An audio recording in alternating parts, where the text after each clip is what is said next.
Assalamualaikum warahmatullahi wabarakatuh. Alhamdulillahi rabbil alamin. Wa bihi nasta'inu ala umuri dunya waddin. Wassalatu wassalamu ala asyrafil mursalin sayyidina wa maulana Muhammadin sallallahu alaihi wasallam wa ala alihi wa ashabihi ajma'in, amma ba'd. Muslimin muslimat yang dirahmati Allah,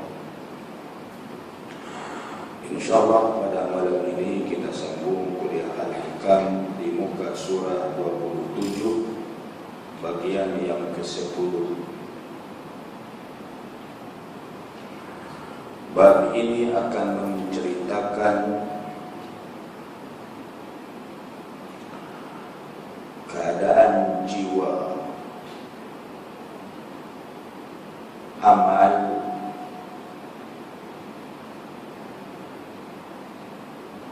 semuanya ialah mesti tulus, ikhlas karena Allah.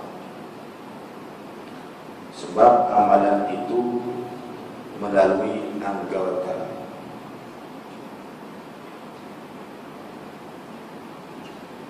Yang disebut wal amal bil arkan. Ini menceritakan bab iman. Ma huwal iman? Apa itu iman? Iman dijawab al-imanu huwa iqrarun bil lisani. Iman ialah mengaku dengan lisan, yaitu dengan mengucap dua kalimat syahadat, asyhadu an la ilaha illallah wa asyhadu anna Muhammadan Rasulullah. Aku bersaksi bahwa tiada zat yang wajib disembah melainkan Allah.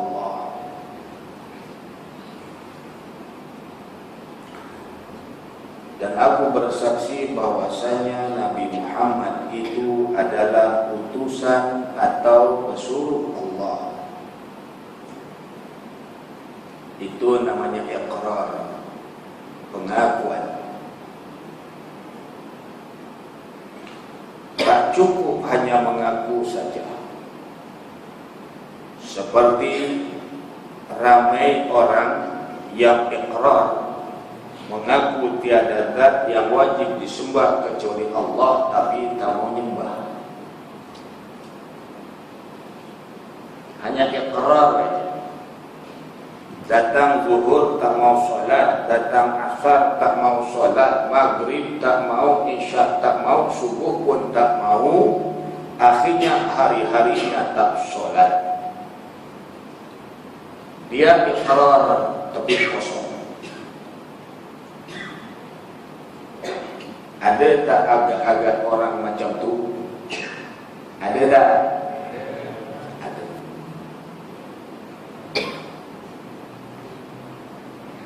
Kalau kita tanya, siapa Tuhanmu? Jawabannya Allah.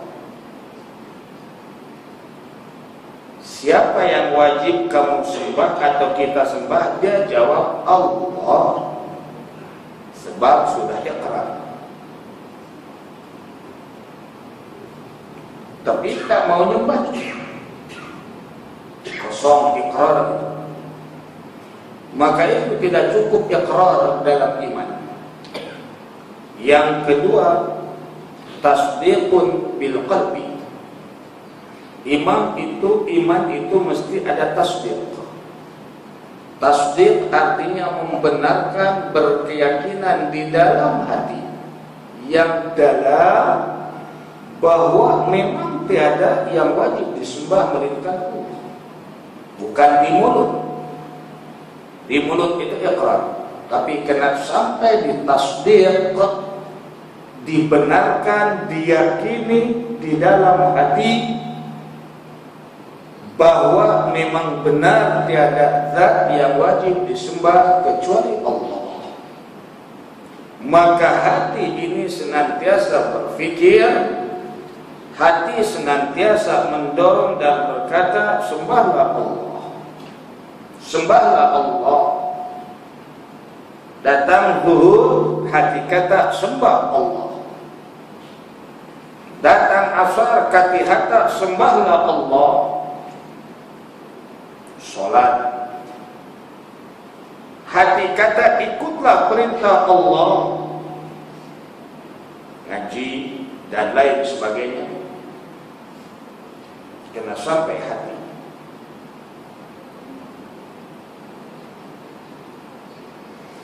Selain daripada mulut yang iqrar, hati yang tasdiq, mesti ada amalun, perbuatan. Dengan apa perbuatan itu? Wa amalun bil arkan, atau bil jawarih,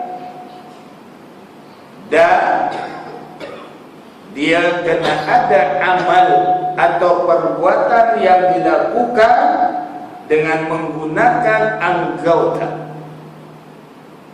Macam mana? Kalau sholat berdiri, adanya ruku, adanya sujud, adanya duduk, itu sholat.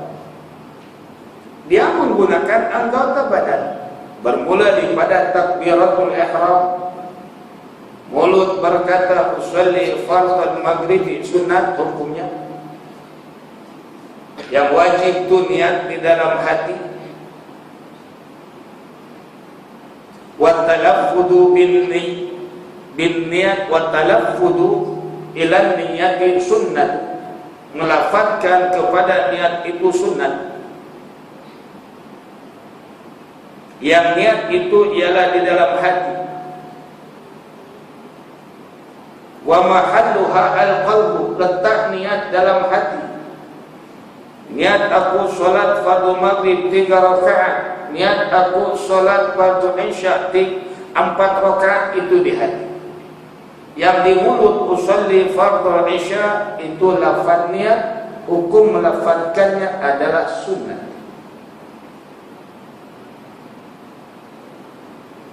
Lalu dia mengangkat tangan.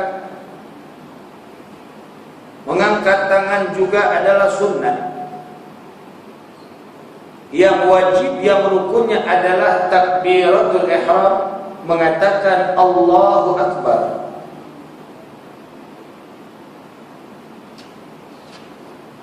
Dalam iman ini kena lengkap 3 perkara. Pertama, iqrar dengan lisan. Yang kedua, membenarkan di dalam hati. Yang ketiga, beramal dengan anggota. Ngaku asyhadu an la ilaha illallah, tapi tiada amal dengan anggota, hanya pengakuan saja. Tidak meyakini dalam hati, hanya pengakuan saja. Iman yang lengkap, 3 mesti ada. Iqrar, memang ada. Tasdiq, dalam hati ada. Beramal dengan anggota ada. Barulah dikatakan iman yang sempurna. Baik, ini cerita tentang jiwa, anggota.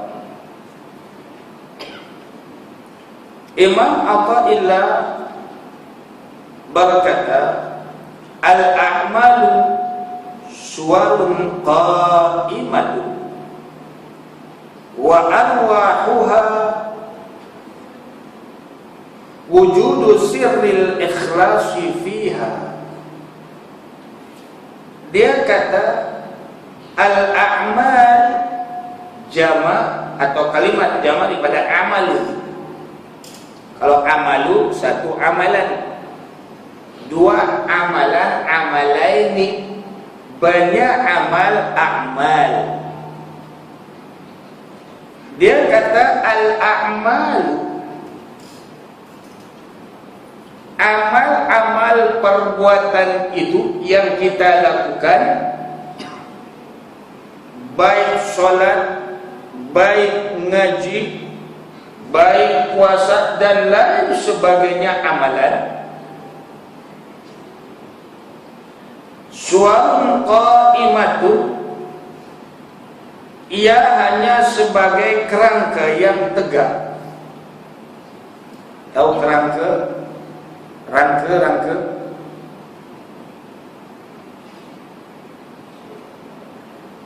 Kalau badan tu rangka ni ada tulang belakang, ada tulang apa ni namanya? Tulang apa ni? Serangka.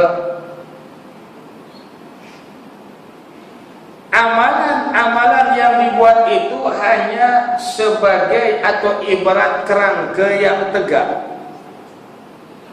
Rangka badan yang tegak.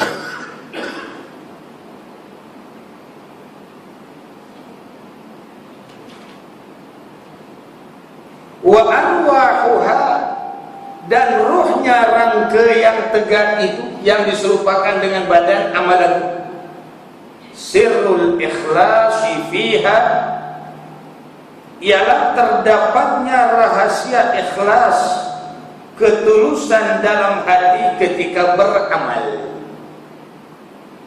Maksudnya kalau amalan tak ikhlas ibarat bangkai aja lah. Ada sekujur badan tapi tak hidup.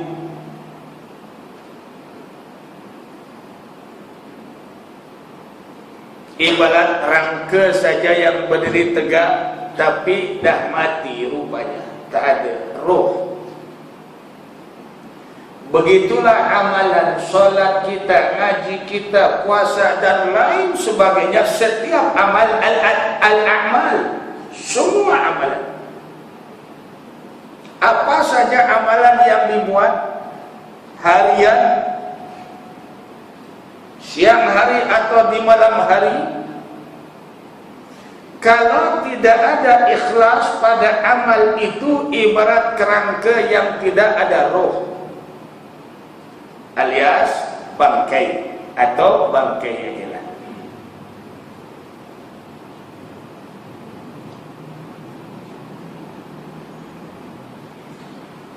Maka kalau amalan kita ingin hidup, ingin berfungsi, kalau badan itu kalau ingin berfungsi kena adanya nyawa baru berfungsi.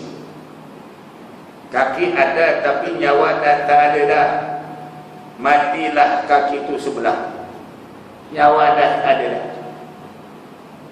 Tangan ada tapi dah tak ada roh di tangan itu, tak boleh bergerak, tak boleh. Kalau nak hidup sempurna berfungsi kena ada roh. Begitu juga amalan. Amalan ini kena disertai dengan ikhlas.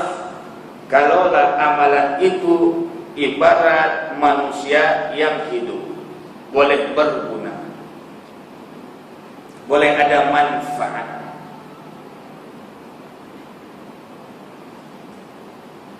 Apa roh di dalam amalan? Ialah ikhlas. Apa itu ikhlas? Asal kata khalasa. Khalasa ni bersih, khalis. Dalam amalan arti ikhlas, ketika beramal jangan ada perkara-perkara yang lain melainkan ketika amal, niat, maksud dan tujuannya semata-mata melaksanakan ridha, melaksanakan perintah Allah. Salat ini perintah Allah, puasa perintah Allah, ngaji perintah Allah. Tidak terpaksa, tidak kerana aku ngaji ni istriku bising aja di rumah, tak seronok lah di rumah. aku terpaksa ngaji. Kan? Dia kena sedar bahwa menuntut ilmu itu adalah kewajiban. Aku sholat di malulah dengan anak-anak di rumah, tak boleh. Sebab sholat ini wajibnya bukan sebab malu, tapi perintah dari Allah. Berangkat daripada rumah ke masjid semata-mata mau melaksanakan perintah Allah, sholat 5 waktu, semata-mata mau mendapatkan pahala yang dijanjikan oleh Allah melalui Rasulullah, pahala berjamaah. Itu tak apa, bermaksud pahala berjamaah, sebab yang menyuruh berjamaah pun Allah juga. Bolehkah saya beramal, saya berniat dapat pahala? Contoh berjamaah boleh, sebab berjamaah itu perintah Allah, dan memang itu telah dijanjikan oleh Allah melalui Rasulullah. Itu tidak mengapa. Masih ada hubung kait dengan Allah, memang perintah Allah. Tapi kalau aku solat di masjid itu di rumah istri bising, itu lain. Tak ada mengena kewajiban itu dengan bising. Betul? Ada kena mengena tak? Ada tak? Tak ada. Tak ada.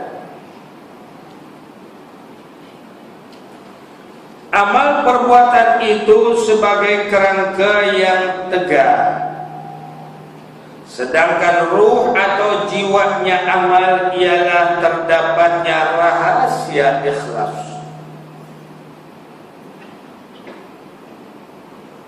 Sebab syarat sah diterima amal, ini syarat sah diterima amal. Syarat sah diterimanya solat, bukan syarat sah solat.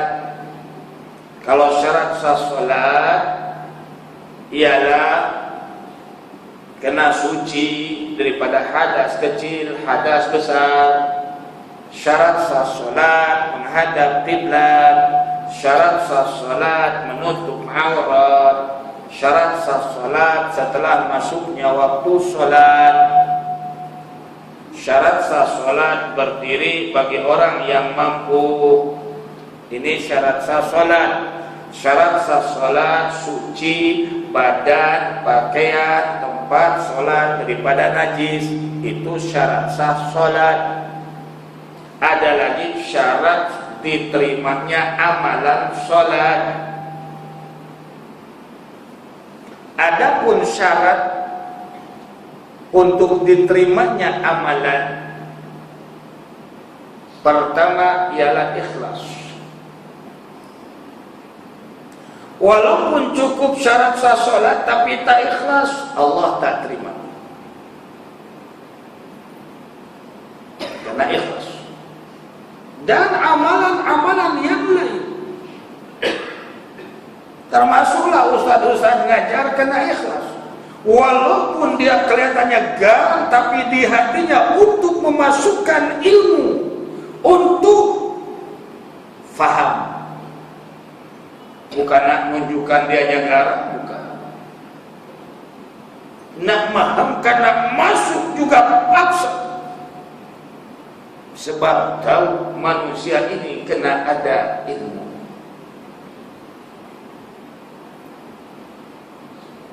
Walaupun kaitan garang, sesekali bukan nak nyombong, bukan.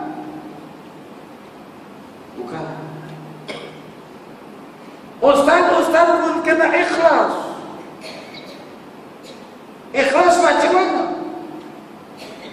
Dia sudah dianugerahkan ilmu oleh Allah, lalu dia tahu bahwa dirinya diperintah oleh Allah untuk menyampaikan ilmu. Hukumnya wajib bagi orang yang ada ilmu untuk menyampaikan kepada orang awam.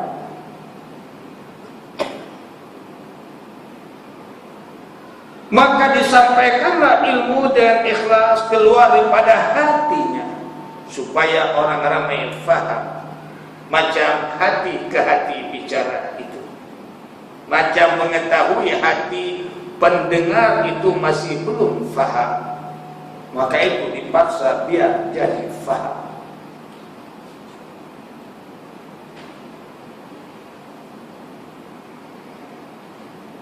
Yang kedua, syarat sah diterima amal selain daripada ikhlas, yang dimakan, yang diminum, yang dipakai hendaklah yang halal. Kalau sholat kita pakai baju curi, sah sholat, asal cukup salat sah. Tak ada dalam bab sholat batal sholat kalau pakai baju curi, tak ada. Di antara syarat sah solat baju itu bukan curi, tak ada. Baju suci pada najis, itu ada.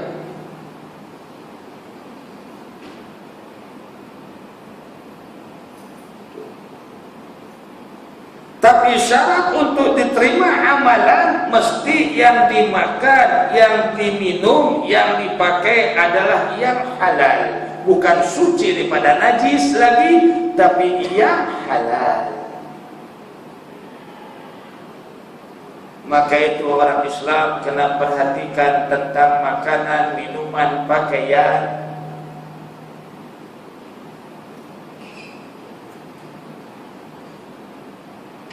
Bukankah ada hadis seorang lelaki berjalan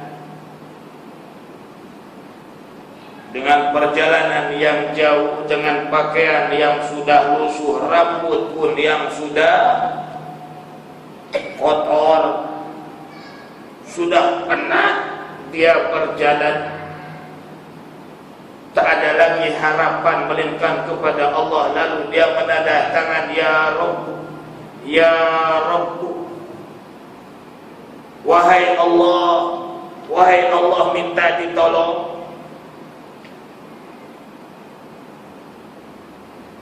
Lalu apa kata Rasulullah dalam hadis itu?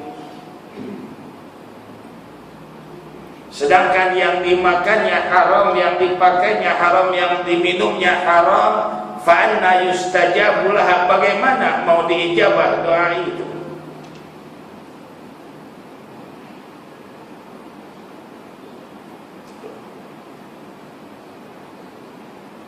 Maka itu berhati-hatilah tentang makanan atau hasil yang didapati daripada yang haram.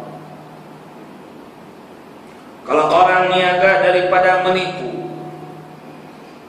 harga, menipu timbangan dan lain sebagainya, pelbagai hela,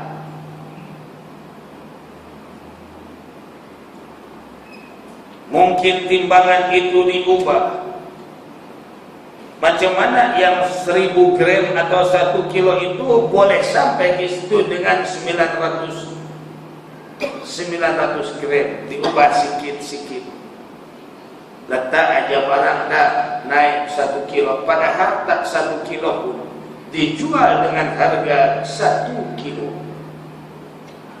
Maka kalaulah ianya dikurangkan 100 gram, harga 100 gram yang dia jual itu adalah haram. Sebab 100 gram itu tidak ada, tapi dia jual, dia kira sebagai 1 kg, padahal tak cukup 1 kg. Tipu kata tipu, tipu kata tipu, tipu namanya. Kena jaga. Jangan dianggap ianya tak apa. Kalaulah 1 kg itu kita ambil 1 ringgit daripada orang, hasil penipuan kalau ada 100 kg dah 100 ringgit, lalu dimakan, diminum, maka haramlah ia.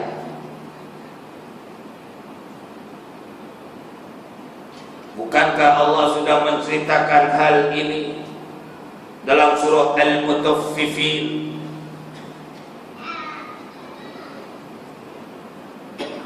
tentang orang yang mengurangkan timbangan, dan kadang-kadang ada juga yang membasahkan barang yang kering supaya berat.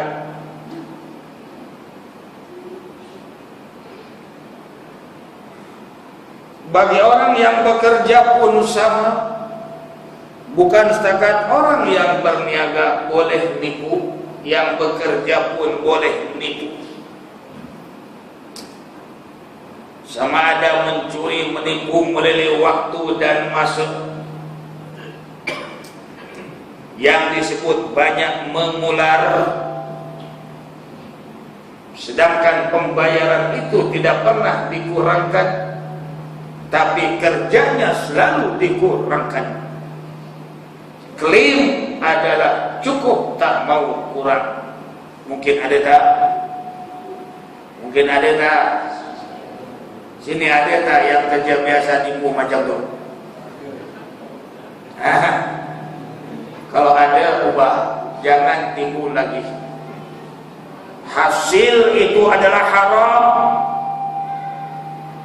Lalu dibeli beras untuk istri, dimakan oleh istri dan anak, dikasih yang haram-haram.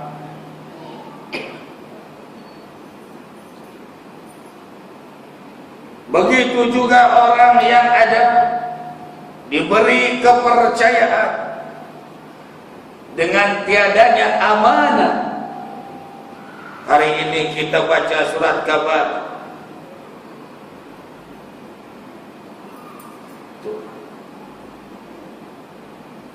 anggota polis atas pangkatnya itu kena tangkap.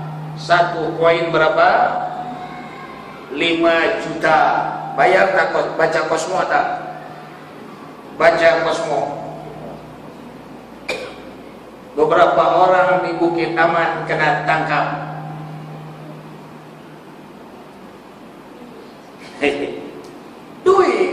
Duit. Tak percaya, baca Kosmo yang hari ini muka depan sekali.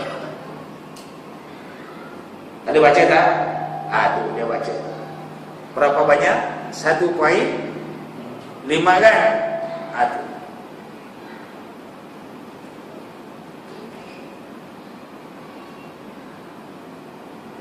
Deputy assistant tu, dia dah tinggi dah. Dah tinggi dah.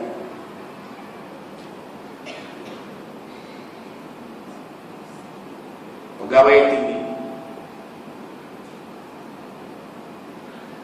Maknanya tidak amanah, menggelapkan duit melalui penipuan, klaim projek-projek tak ada rupanya. Saya sempat baca tadi pukul 6, sempat baca sikit.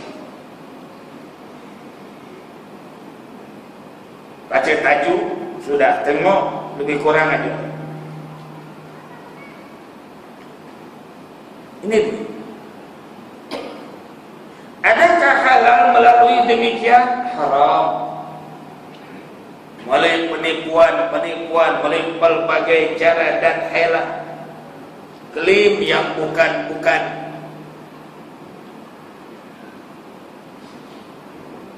Mungkin kalau tuan-tuan diberi kuasa untuk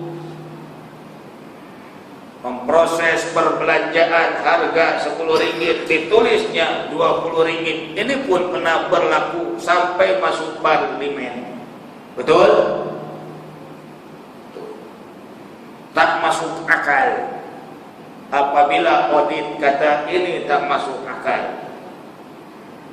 Ini semua penipuan-penipuan. Adakah halal atau haram hasil cara seperti itu? Halalkah haram? Haram. Berlaku tak? Kita bukan nak buat-buat cakap ini, bukan. Kita dah dengar, kita baca, memang berlaku. Ada individu-individu yang berbuat demikian. Adakah semua? Tak. Bukan semuanya yang ada itu begitu. Ada orang-orang tertentu yang tidak aman.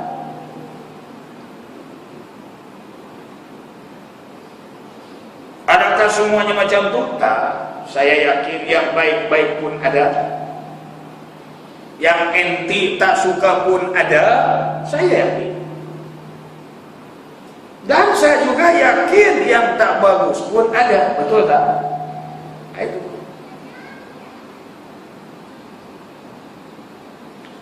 Ini adalah walaupun dia rajin sholat, orang yang seperti ini amalnya tidak diterima. Kenapa? Yang dimakan, yang diminum, atau hasil pendapatannya adalah haram. Maka itu kena belajar betul-betul. Nak menjadi manusia yang baik itu.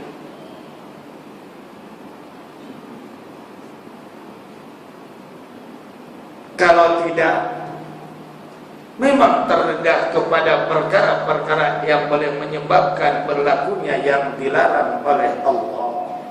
Rasuah pun sama.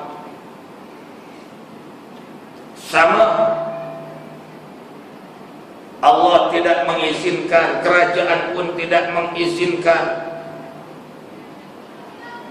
Tapi mungkin masih berlaku individu-individu tertentu mengambil kesempatan, lalu tidak takut oleh peraturan dan undang-undang. Dia juga yang bekerja di pemerintahan, dia juga yang merusak undang-undang yang dibuat oleh pemerintah. Mungkin ada tak? Bukankah yang membuat undang-undang itu pemerintah?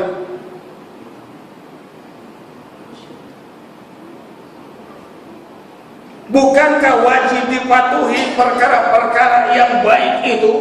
Jawabannya iya. Tapi orang yang di pemerintah juga, orang-orang individu tertentu, ada yang tidak menghiraukan pelaturan ketua atau pemerintah itu sendiri. Salah tak?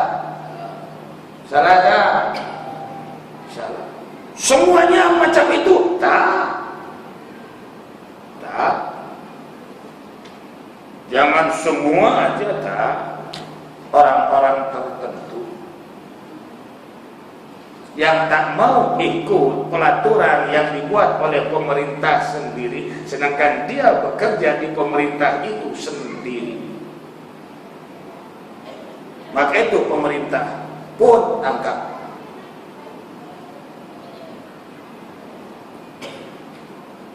Baik. Sebab ilmu agama ini wajib disampaikan, membantu pemerintah juga. Membantu tak? Membantu tak? Sangat membantu. Kalau tidak ada alim-alim yang menceritakan tentang haramnya yang demikian, manusia merasa aman, merasa tidak salah di segi agama yang dia pegang, yang dia anuti, padahal agama mengatakan salah. Maka itu harus mesti ulama menyampaikan kebenaran itu.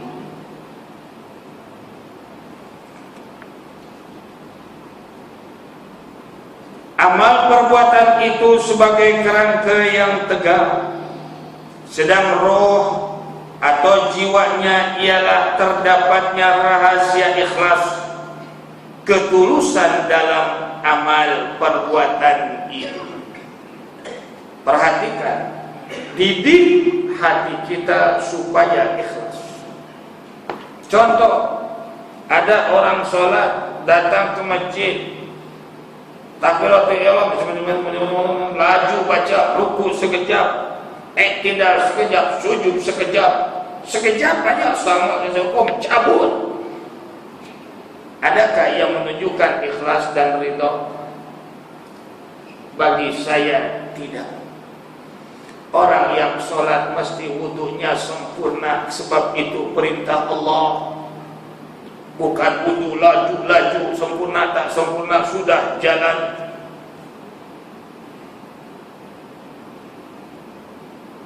Begitu juga ketika sholat kena ridho. Kalau kita boleh berbual setengah jam, ngeteh, ngopi, boleh lama.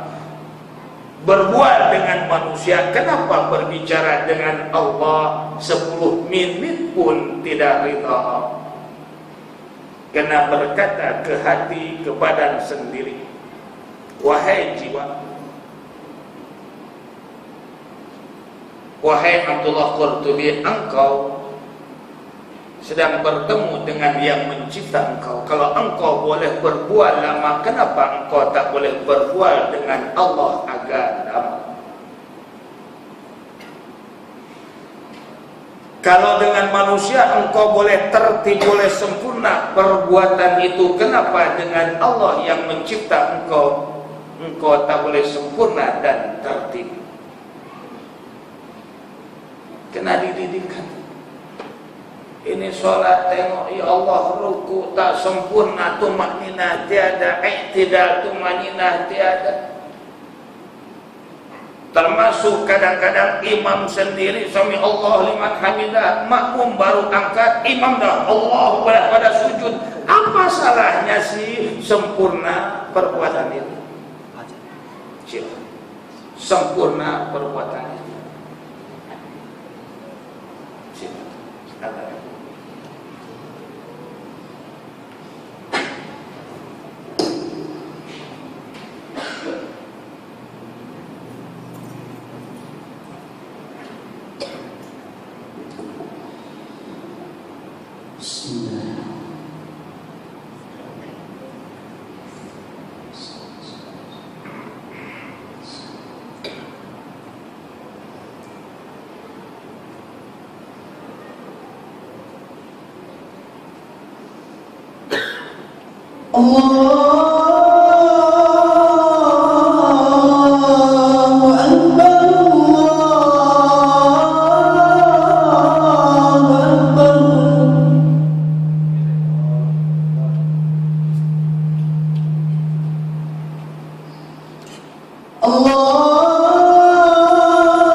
Sambung lagi sedikit. Teruskan. Keikhlasan seseorang dalam beramal. Keikhlasan seseorang dalam amal perbuatannya menurut tingkat kedudukannya.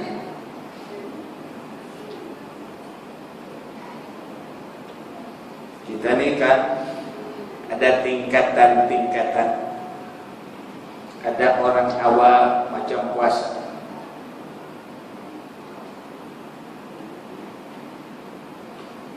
Orang awam ni puasanya tak makan, tak minum. Itu aja. Asal tak makan, tak minum, dia kata puasa.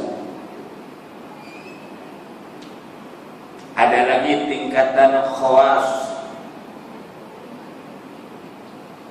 atau khusus. Selain daripada tak makan, tak minum, dia jaga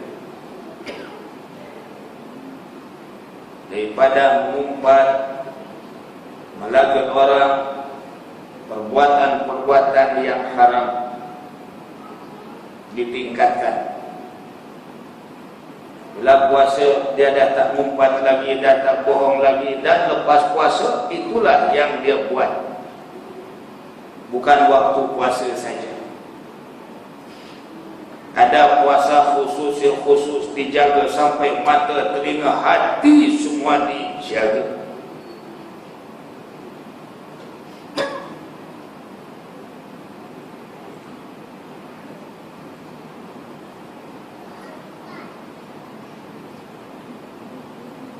Keikhlasan seseorang dalam amalan atau dalam amal perbuatannya menurut tingkat kedudukannya,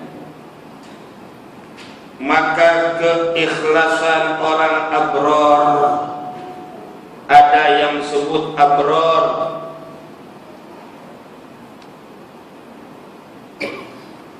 apabila amal perbuatannya itu telah bersih dari riya yang nyata maupun yang samar, sedangkan tujuan amal perbuatan mereka selalu hanya mengharapkan pahala yang dijanjikan oleh Allah kepada hambanya yang ikhlas.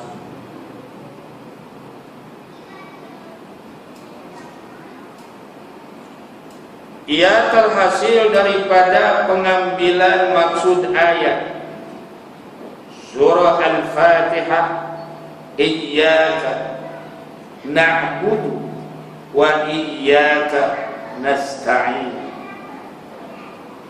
Artinya iyyaka hanya kepada Engkau semata-mata wahai Allah, na'budu kami menyembah. Bukan suruhan sesiapa melainkan suruhan, bukan karena siapa melainkan karenamu, bukan untuk sesiapa aku menyembah ini, tapi untuk melaksanakan perintahmu dan kebaikannya untukku. Coba kalau sudah kita merasa bahwa solat kebaikannya untuk kita, mesti dibagus-baguskan solatnya, sebab kebaikan solat untuk kita, bukan untuk orang lain. Maka kalau untuk kita, mesti mau dibaguskan. Bacaannya dibaguskan sebab bagusnya untuk kita. Rukunya dibaguskan sebab bagusnya ruku untuk kita. Sujudnya dibaguskan sebab bagusnya sujud untuk kita. Ini seakan-akan sholat untuk orang. Tak ada kena mengena dengan diri. Datang, berdiri, ruku, sujud, tidak, sekejap aja, Assalamualaikum, Assalamualaikum, jalan. Emangnya sholat itu untuk orang lain? Sholat itu bagusnya, tak bagusnya untuk sendiri.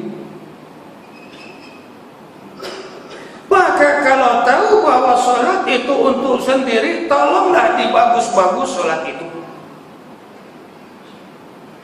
Kalau pakai baju untuk sendiri kan digosok dulu. Ada koya tak mau, betul tak? Kotor tak mau, kenapa aku nak pakai? Sampai ronyok pun tak mau, betul tak? Kenapa aku nak pakai?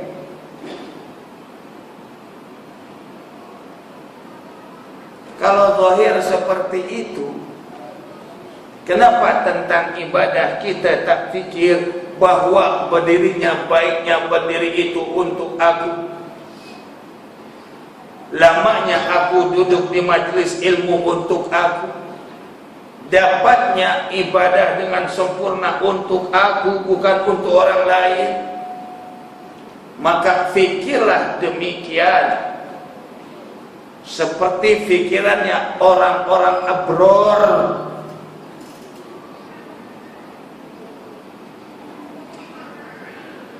Ialah orang-orang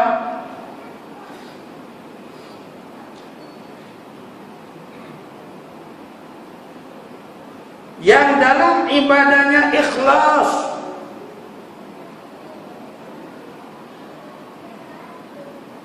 Dia berpadu kepada ayat tadi, iyyaka na'budu wa iyyaka nasta'in. Hanya kepada Engkau wahai Allah kami menyembah, kami beribadah. Tak ada pada yang lain dalam hidup ini. Yang namanya menyembah kepatuhan itu hanya kepada Allah semata-mata. Kalau patuh kepada manusia pun ini adalah perintah Allah. Kalau yang disuruhnya itu memang ada hubungan dengan perintah Allah, ini adalah perintah Allah.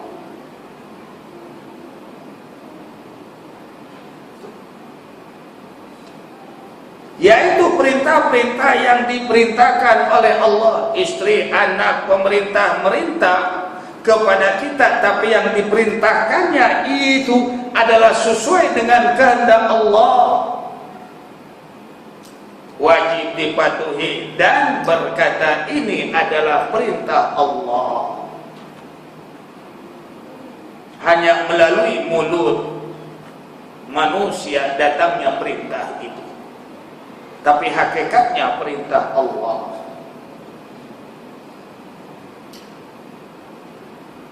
Kalau manusia memerintah sudah keluar pada perintah Allah, tak wajib taat.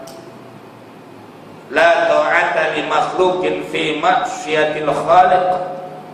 Istri tak wajib taat kepada suami kalau ianya bertentangan dengan perintah Allah, yakni untuk maksiat, tak wajib taat. Suami kata jangan sholat kau, adakah istri kena ikut? Tak boleh.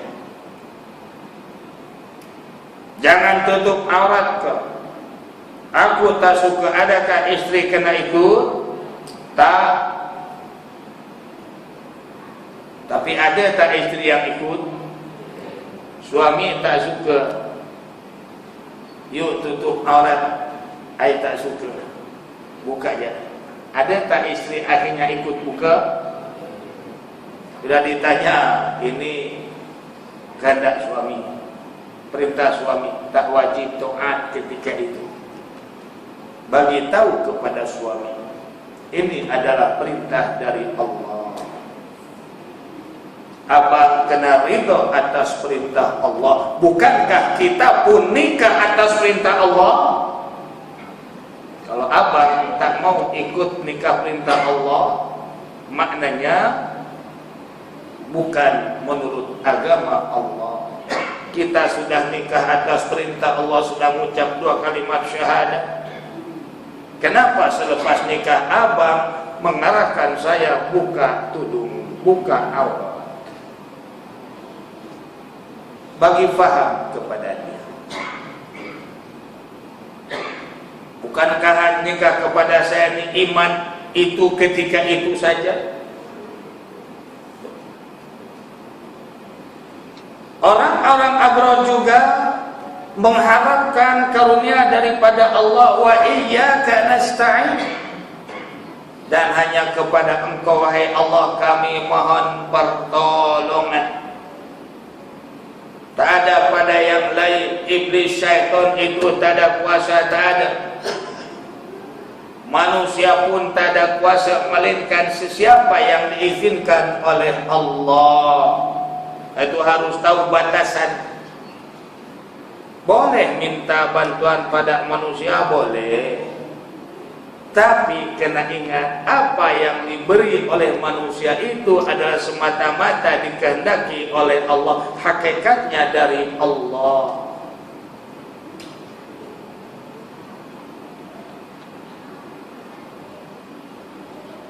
Bagaimana sifat orang abrar?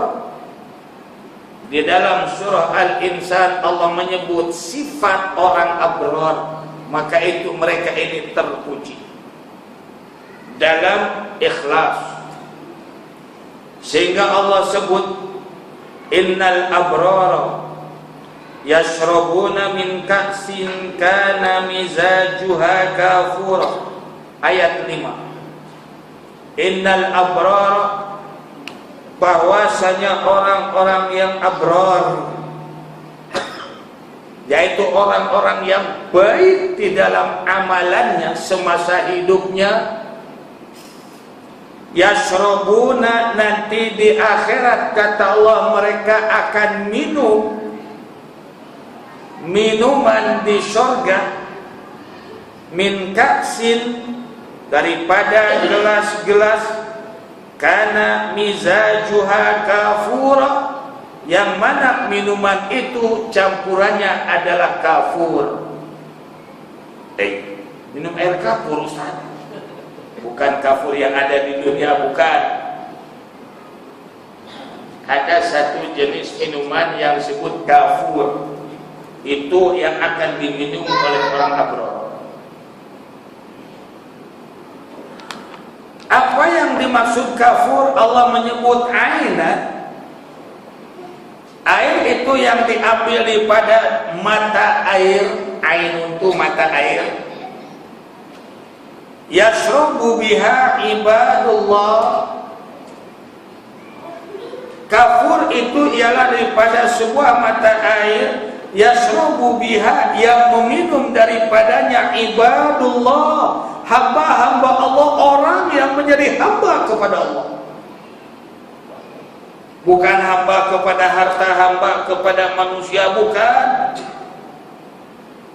Yang mereka ini sentiasa menghambakan diri kepada Allah. Allah nyuruh solat malam, dia bangun solat malam. Allah suruh zikir, dia bangun, dia buat berzikir. Memang menjadi hamba kepada Allah. Apa saja yang Allah perintahkan mereka ikut. Itu abrar. Oh jauh, kita ni tak, Tuhan. Masih sukar lagi. Allah suruh bangun malam. Kata Allah, wa minal laili fatahajjat bihi nafilatan lak. Daripada malam tahajudlah kamu. Asal khitab kepada Rasulullah SAW. Akhirnya baginda Rasul pun bangun. Buat. Adakah kita bangun dan membuatnya? Mungkin ada sebagian orang-orang tertentu daripada kita pun, dan mungkin sebagiannya tidak. Bukan sesekali tiap malam, witirnya, tahajudnya.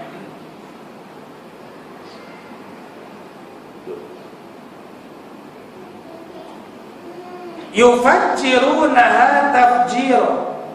Mereka orang-orang abrar ini memancarkan air itu dengan sebaik-baiknya. Ada di dalam tafsir disebutkan, kalau bangunan surga itu bertingkat, lalu orang abrar itu ada di tingkat atas, air itu boleh naik. Kalau di kita ini melalui paip lah, di dunia ini ada paip, Tapi di sana tak dicerita ada pahit air itu boleh datang sampai kepada mereka. Mereka boleh mengalirkan air itu dengan sebaik-baiknya. Apalagi amalan orang abror, yufuna bin nadri. Mereka senantiasa memenuhi nazar-nazar mereka, janji mereka dengan Allah. Kalau aku begini, aku nak ibadah begini. Kalau aku sehat, aku nak rajin sholat. Aku jadi orang senang, aku tenang ibadah. Lalu Allah bagi sehat, bagi senang. Bagaimana? Adakah dia menunaikan janjinya itu atau tidak? Itu kan janji dengan Allah, walaupun tidak menggunakan bersumpah. Kalau aku sehat, aku nak rajin, ataupun aku akan rajin ke masjid untuk sholat. Orang abror nih kalau ada perasaan begitu di hatinya, mereka akan tunaikan. Bukan macam kita ketika susah, kalau aku senang, aku nak rajin derma, banyak derma, pagi aja senang, kutrukut. Orang abror bukan begitu, bukan. Apa yang dia janjikan di hatinya atau di mulutnya, mereka akan menunaikannya. Kalau aku jadi orang senang, aku jadi pemurah, ditunaikan. Kalau aku sehat, aku rajin ibadat, ditunai. Memang jadi manusia yang rajin ibadat. Itu abror. Kenapa mereka demikian? Wa yakhafuna, dan mereka pada takut.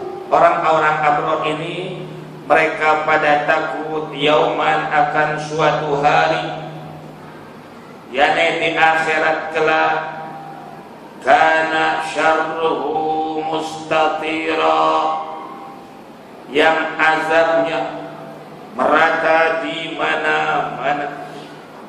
Orang abror itu takut akan suatu hari yang azab itu boleh datang daripada tiap penjuru.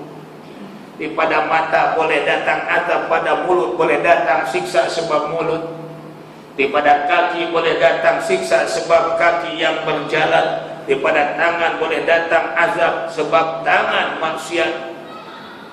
Dia takut semua itu. Maka itu mata, telinga, hati semua dijaga. Mereka takut pada suatu hari yang azab itu merata di mana-mana. Macam kita pun Tuhan, mungkin dosa datang, siksa ini sebab mulut yang berkata, betul tak? Sebab kesalahanmu mulut.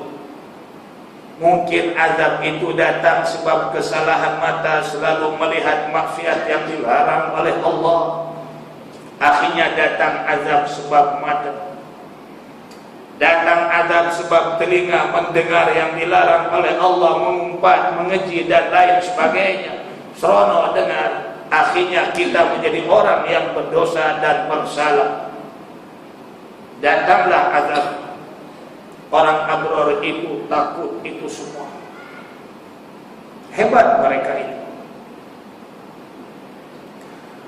Wa yut'imuna at-ta'am, dan dia mereka yakni orang-orang abror, wa yut'imuna at-ta'am, mereka memberi makanan pada orang lain. Mereka ni orang yang pemurah. Orang abror menjadi orang pemurah. Mereka sentiasa memberi makan ala hubbihi, di atas makanan minuman yang mereka suka, bukan sisa. Kita kalau nak bagi makan minum sisa, tak habis atau tak sedap baru bagi pada orang, betul tak? Orang abrori bukan apa yang dia rasa sedap, itulah yang dia kasih kepada orang. Subhanallah. Yang kita ni yang masak pisang untuk kita, yang kurang masak bagilah orang. Contohnya Pak Wahid, mana Pak Wahid? Ada? Ada. Hebat Pak Wahid. Dia rasa ini tak sedap, bagi kasih pulang. Yang sedap, ini aku punya. Orang-orang abror tidak demikian. Allah sebut sifat-sifatnya. Kena tahu supaya kita mudah-mudahan satu hari nanti menjadi orang abror. Kita dapat mendidik jiwa kita berusaha untuk menjadi title abror. Macam mana title abror? Yang pertama, ketika ibadahnya ikhlas semata-mata karena Allah, dan segala urusannya mereka minta bantuannya kepada Allah. Kalau urusan dengan manusia pun, ya Allah mudahkan urusan hamba dengan fulan. Ya Allah mudahkan urusan hamba dengan fulan. Saya ada berurusan dengan si fulan, ya Allah makhlukmu mudahkan urusan itu dengan Allah. Yang kita ini berurusan dengan manusia dan lupa dengan Allah.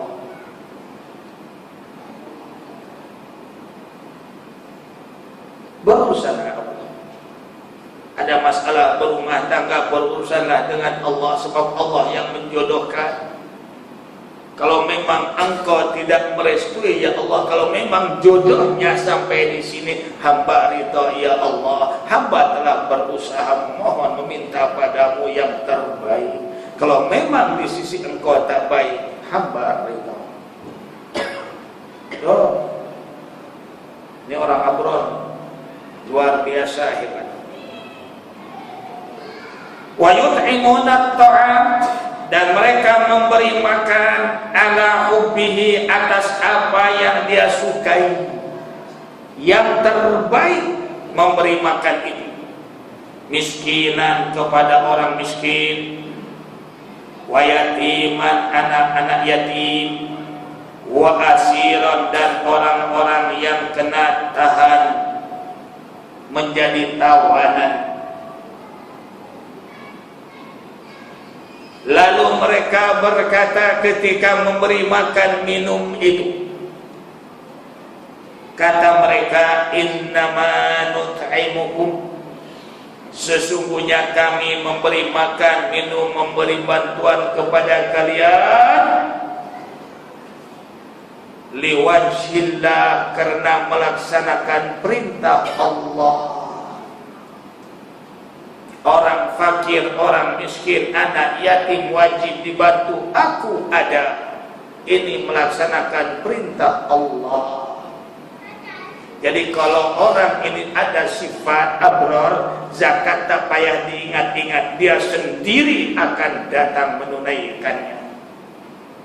Kalau ada sifat abror tak payah diingat-ingat, nampak saja orang susah, dia akan terus membantunya. Ini abror. Ini minta-minta pun tak dapat juga. Kita maulid, kita Isra Mi'raj. Wahai masyarakat, satu orang 10 ringgit, 5 ringgit. Sampai ada kalau satu tempat itu naik kepada apartemen, ketuk pintu, 5 ringgit aja, sukar nak bagi. Nak mengadakan majelis. Jangankan untuk nak bagi, untuk bayar api air pun sukar. Apartemen ini dia bukan macam rumah sebiji di bawah. Dia airnya kongsi. Akhirnya banyak yang tak bayar air, itu yang kena tutup air. Blok ini dah tak ada air. Berlaku tak? Kenapa penghuninya tak mau bayar? Oh, blok sana tak ada air. Kenapa penghuni tak mau bayar? Dia emang ini tak sama undang-undang dengan rumah bawah, tuan-tuan. Air kena kongsi. Yang bawah ini meter individu. Betul tak?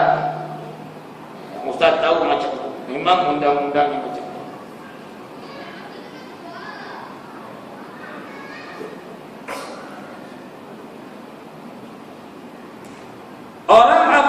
berkata, innama nut'imukum liwajhillah, sesungguhnya kami memberi makan minum kepada kalian karena Allah, perintah Allah. La nuridu minkum jazaan, kami tidak mengharap daripada kamu semua jazaan, balasan, terima kasih pun tak perlu. Bukan hanya begitu, tak terima kasih pun. Mana pula ada balik, tak terima kasih pun begitu. Ini bukan abrar, bukan. Kita dapat bantu orang, jangan mengharap terima kasih Tuhan, Tuhan, tak payah. Itu orang abrar. La nuridu minkum jazaan, kami tidak mengharap daripada kalian balasan, wala syukurun, dan ucapan syukur terima kasih pun tak mau. Orang abrar takut apabila manusia kata terima kasih, takut di hati, lalu ingin mendapat pujian manusia. Takut ingin mendapat pujian manusia, lalu tidak ikhlas ketika itu. Hebat tak? Hebat tak? Sini ada tak abrar ni? Mudah-mudahan ada sifat-sifat abrar. Kalau belum ada yang sebelum ini, kita kan tak tahu. Betul tak? Tak tahu bagaimana sifat orang yang dipuji oleh Allah. Rupanya begitu. Pertama, ketika ibadah dia semata-mata ikhlas karena Allah. Yang kedua, dia merasa takut bahwa dirinya akan disiksa di hari kemudian. Siksaan itu akan datang daripada pelbagai penjuru, mata, mulut, telinga, kaki, semua. Maka dikunci, ditutup ruang-ruang untuk datangnya dosa itu. Ngumpat tak nak dengar dah, ngumpat tak mau dengar pun tak mau. Bukan macam kita sebagiannya ngumpat seronok, dengar pun seronok. Orang abrar sudah tidak mau itu. Dengar aja orang ngumpat tak minat dah. Apa manfaatnya? Cuma memburukan orang, cerita orang entah yang tak betul yang diceritai itu. Entah entah betul yang diceritai itu. Orang abrar itu semua itu tak mau dah, tak minat dah. Maka itu mereka banyak mengasingkan diri, tak mau banyak bergaul dengan manusia, tak selesa, tak seronok dan bergaul dengan manusia. Sebab kalau sudah bergaul dengan manusia di kedai kopi dan sebagainya, mula-mula cerita biasa, lama-lama mungkin cerita gurau dan lain sebagainya dan sebagainya. Abrar tak mau itu. Subhanallah.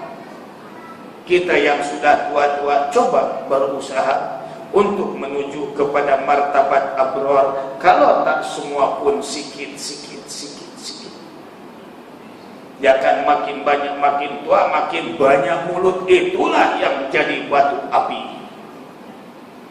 Manusia tadi memberi karena Allah. Innama nut'imukum liwajhillah, aku memberi karena Allah. Apabila manusia terima kasih, takut ada perasaan nak kasih lagi, sebab manusia itu yang terima kasih dapat pujian.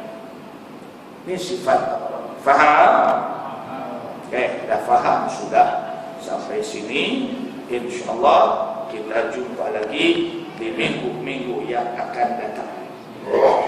Jadi kalau nak tahu sifat orang-orang abrar, buka Al-Quran surah Al-Insan, bermula daripada ayat 5 sampai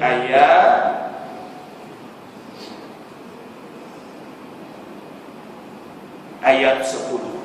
Akhirnya mereka diberi balasan oleh Allah di dalam syurga dengan sehebat-hebatnya balasan, sehingga pepohonan, buah-buahan sudah ada di atas kepala mereka, asal mereka mau buah itu terus turun. Ini balasan bagi orang abrar. Sekian untuk mengakhiri majlis ini, sama-sama kita baca tasbih kifarah.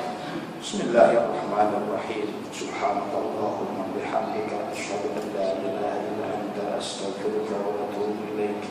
Allahumma inna nas'aluka al-huda wat-tuqa wal-'afaf wal-ghina. Allahumma rabbana hab lana min azwajina wa dhurriyyatina qurrata a'yun waj'alna lil muttaqina imama. Rabbana ighfir lana dhunubana wa liwalidina warhamhum kama rabbawna shighara. Rabbana atina fid dunya hasanah wa fil akhirati hasanah wa qina adzabannar. Subhana rabbika rabbil izzati amma yasifun wa salamun alal mursalin walhamdulillahi rabbil